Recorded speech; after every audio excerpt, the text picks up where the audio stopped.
Welcome to Star Wars Action News, helping Star Wars collectors collect better. My name's Steve Evans. I'm the design director for Star Wars at Hasbro. Nice to meet you. Steve, we just came out of the Hasbro Star Wars presentation, and you had quite a bit of reveals there. One question that came in while we were posting from the panel is, how do you guys decide when to do soft goods? Because like with the Tusken Raider, you've got the PVC for the bottom, the soft goods for the top, and the cloak. How are those design decisions made? That is one of the things that keeps me up every night. I lose sleep over PVC or soft goods. Essentially, a lot of it's down to do with the character, obviously. It's like Jedi's outer robes, I want to make sure soft goods, but then like our Ben Kenobi for the exclusive, we're giving him a PVC, because sometimes if you put too much fabric on, it overwhelms the figure, gets too big. So there are also different techniques you can if you can trap a piece of a material, that works very well. The recently announced Royal Guard does that, so he has that helmet, and the soft goods get nicely, safely trapped under that, and it all flows nicely. So case by case, character by character, there you go. But it's a...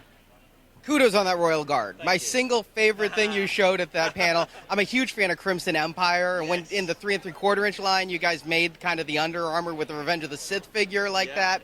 I was just jazzed, and to see that happening in 6 inches is amazing. There we go. That's good. Yeah, I mean, that was, like we said, let's do it. We've got to do it. It's an army builder. It's a no-brainer. Let's get it. And it was like, okay, what does he look like underneath? So we looked at all the different images from Lucasfilm Archive, and we looked at the Crimson Empire, and we're like, let's just take inspiration, kind of build what we think it should be. And it's really highly detailed. It's cool. It's like you get to see under the skirt, I guess. And also revealed was your Fans' Choice figure winner, Jaina Solo. Yeah, how near was that? How close was that? How close exactly was it? It was like 31 to 30%. Wow. It was literally, this morning we were kind of checking, and it was like 30, 31, 31, 30, and it was insane. Who was the runner-up? It was Starkiller. Yeah, so like compared to last year, which was Revan kind of ran away with it, this was a lot tighter race. So what is the team's reaction to Jaina Solo? Because I love the old Legends universe. She was obviously an amazing character. Spoiler alert, the only Solo child to survive till they stopped doing those books. But also the fact that it is Legends and Fans' Choice, I'm like, well, we'll not get the Jason and, that kind of thing. So how do you guys feel about that? Well, we're locked into canon. Generally, if we make choices, we usually, there's plenty to choose from canon. But the fan choice is just this kind of open opportunity to do whatever you want, whatever you and your listeners and followers want, and they wanted Jaina, so that's what they'll get. That's what they'll get. But it's cool. It's nice. It kind of brings those kind of more obscure characters up to the front. But there are clearly lots of people who are kind of gathering in groups to vote, and Team Starkiller, Team Jaina, Team Dengar, wherever they were. But there you go. Oh, no love for the bandage head bounty? I do. But I was expecting more on Dengar, to be honest with you. Because there was actually a lot of questions about, you guys showed a handful of figures. Obviously, you can't talk Rogue One yet because Lucasfilm decree. Yep. But with so few, original trilogy figures, I know there's a lot of people out there who want to finish the Bounty Hunter line in 6-inch scale and things. So what are, the plans of, you guys said you're keeping some love for the old stuff peppered in, but is it going to be able to kind of get to a ever completion level with all the new, the movie coming out every year to keep you busy? Ever completion. The completion level is going to be really tough. As soon as we've done some, more characters come in.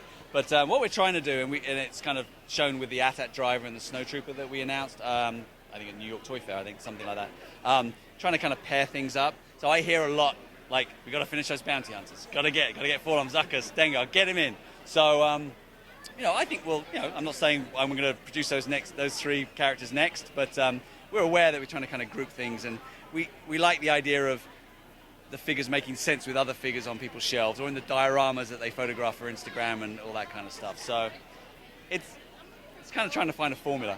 Yeah. And awesome. And, of course, sprinkling them out also adds a lot of excitement. Oh, the next wave, star character. Yeah, absolutely. And that's a sprinkling, peppering of characters. I enjoy, because we can talk about them. Yeah. Now, a couple of lines conspicuous in their absence. The Titanium Vehicle series, is that going to continue? Can't comment on the Titanium series at the moment. I think they're in stores. Yeah, they're still in stores. Yeah. But there we go. And 3 3/4-inch Black Series. I know you guys kind of like dodged the question at the end of the panel, but I talked a little bit to Joe yesterday. Yeah. He said, you know, that you guys knew about some distribution problems with that third wave and things. So, but I'll be yelled at if I don't ask. Where are the highly articulated 3 3/4 figures? And I'll probably give the same answer that everyone hates to hear. But yeah, still with warm-up. No plans to change that. I mean, Joe mentioned on the panel, you know, we're in constant discussions about what's the next step, what's the next evolution of that. How could we not hear that the kind of the hardcore kind of older fan collector community like the 3 3/4-inch? It's just a matter of kind of what's the right time, what's the right thing to do with them.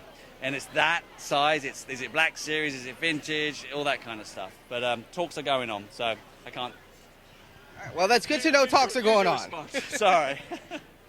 Now, there have been rumors swirling about of, you know, this year's version of a Force Friday or a launch for Rogue One. And last year with Force Friday, I know a lot of people complained about lack of Force Awakens merchandise from Hasbro being able to make it to the shelves and people, you know, not even too deep in line being able to get it.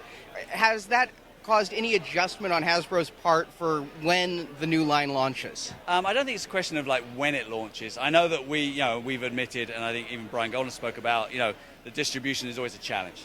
You know, we've got a new movie with new characters, so we haven't been developing off things that we've known for 15 years. Global release. That's a challenge. That's hard. That's logistically, thank goodness I don't have to deal with that because I wouldn't be able to do it. And we've made improvements. You know, we're getting better distribution. We've certainly ramped up the demand to kind of ramped up the amount of product that we're producing. Getting out there is still tricky, and I know we've still got a ways to go, but we're doing that. But that doesn't affect when we launch it. Okay, yeah, I was just thinking about, you know, the quantity of launch, whenever it is, you know, that quantity. Yeah, it's tricky. I mean, I can't remember the exact number, but certainly over a couple of hundred new products that we do. So that's a big undertaking, and unfortunately, we kind of didn't hit all the sweet spots for everybody. There we go. We try our hardest, and we keep trying our hardest. By the same token, with the Where's Ray hashtag that kind of went on, are you guys really looking at shipping a lot of gin when the time comes? Yeah, I think we you know, Ray was there. We had Ray. We expressed her in loads of different sizes and formats. Jin, as you've seen, well, no surprise that we kind of released Jin. You know, she's one of the lead characters. I don't think we'll have a problem with Jin. Certainly from a design and marketing point of view, lead characters are lead characters. Whether they're male, female, or droid, it doesn't matter. So, yeah, Jin's going to be expressed everywhere. Now, what I really miss in the 3 3/4-inch line is the beasts. You guys used to do quite a bit with that. Right. And a 3 3/4-inch Rathtar, I'm thinking, would be awesome. That would be awesome, wouldn't it? Okay. That would be awesome. So, without giving... Yeah, I'm not saying we're doing a Rathtar, but it's like, I too am interested, especially at that sort of $19.99 price point. Yeah. You know, I don't want to do another speeder, to be honest with you. I kind of want to do something else. So we're looking at what fits into that $19.99 price point. So we've got some cool stuff underway. Yeah, also that beast that the Scavenger was doing on Jakku. I know there have been a lot of requests for that one too. Yeah, that is cool. So yeah, I like creatures too. All right, good to hear. I just wanted to kind of put that out there. The AT-AT. Yes. The AT-ACT, or AT-ACT, Yes. that you revealed today. That is just an amazing piece of technology. How is it going to interact with the smartphone? Is that going to be like Wi-Fi enabled? Or? Yeah, I believe it's kind of Bluetooth connected, I believe. So yeah, you'll be able to control it with buttons on the back, so you can kind of code it, pre-program it. So walk, right, fire. Or you can whip out your phone, open it up, connect, and you can control it and do different things. And there's a extended experience on the phone as well. So yeah, it's cool. It's ridiculously good. I love it. What's the suggested price point of that? Nothing on the suggested price point at the moment. We're still working on apps and electronics. So watch the space for price point. All right, and there have been some rumors about a $500 vehicle coming from Hasbro. Really? Yes. No. Okay. I have no plans to release a $500 vehicle. I couldn't imagine you would, but it had been a real swirling rumor, so I'm like, I have to ask. So, all right. Well, thank you, Steve, for your time. That answers my questions, and I appreciate it. Good to see you again. You take care. All right. Thanks. Thanks for watching this video. You can see full episodes of Star Wars Action News with more collecting news and reviews at swactionnews.com. We also have thousands of toy and collectible photos in our photo gallery. If you enjoyed this video, please subscribe to our YouTube channel. May the pegs be stocked and the Force be with you.